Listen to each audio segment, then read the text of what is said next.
ও আমাকে 9টার সময় মেসেজ দিল কি যে নদী, আব্বু তো আমাকে আসতে দেয় না, আব্বুর সাথে আমার মারামারি লেগে গেছে, মানে আব্বু আমার গায়ে হাত তুলছে, আমিও আব্বুর গায়ে হাত তুলছি, সে আমাকে আসতে দিতেছে না, আমার কার্ড টার্ড সব কিছু আটকে রাখছে।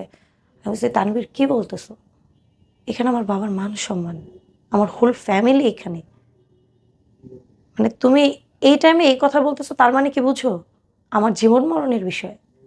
আমি যদি আমার বাবাকে এখন বলি তানভীর আসতে পারবে না, আমার বাবা তো ছাদ থেকে লাফ দিবে, এমনও হইতে পারে। ট্রু। কারণ আমি একে তো যেই ভুল করছি লাইফে একবার, সেকেন্ড টাইম যদি আমার হোল আত্মীয় স্বজনের সামনে তখন সে মাথা তার এইভাবে নত হয়, তাহলে তার কি করা উচিত? অবশ্যই সুইসাইড করা উচিত। আমি একজন গার্জিয়ান হলে আমি কি করতাম? অবশ্যই সেটা করতাম, এরকম অনেক কেস আছে, অনেক। এরকম করতাম।